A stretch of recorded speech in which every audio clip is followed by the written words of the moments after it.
Julia, you may get a lot of points for prescience. We went back and time-stamped your article. It came out at 5 a.m.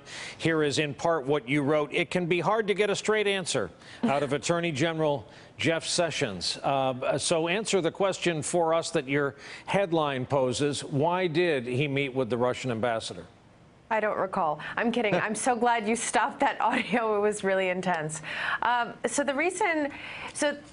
hearing was interesting for a number of reasons, but you'll notice Sessions has pivoted once again in terms of his explanation for what happened between him and Sergei Kislyak. First, he said, didn't happen. Then he said, okay, yes, it happened, but it happened as part of my Senate duties. And I thought I was answering a question about my campaign duties, and I wasn't meeting him as part of my campaign duties. I was meeting him because I was a senator on the Senate Armed Services Committee.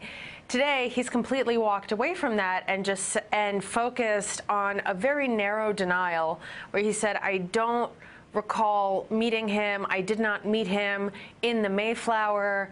So leaving all of that aside, but that original logic that he presented in March when he was forced to recuse himself from the Russia investigation is shoddy at best, because if you look at actually Sessions' spokeswoman turned over a whole list, a schedule, a log of ambassadors who came and went from Sessions' Senate office, who, by the way, yes, he was on the Senate Armed Services Committee, but if you talk to other Senate Republican staffers, including those who have been immersed in foreign policy and national security for years, they say, are you kidding me? This guy was never interested. He was never in on this stuff. He could maybe be dragged onto a bill to co-sponsor it, but he never really cared much.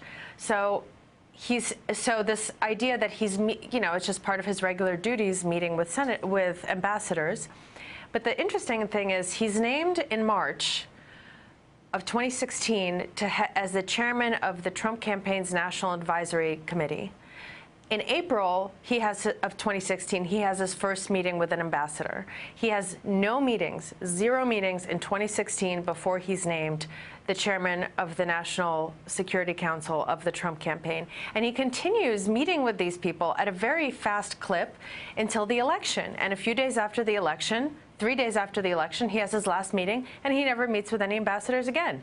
So, and the ambassadors know this. Some of the diplomatic staff I talked to said we were absolutely going to him because he was part of the campaign. We had no idea what to make of this campaign, what its foreign policy positions were vis-a-vis our home countries.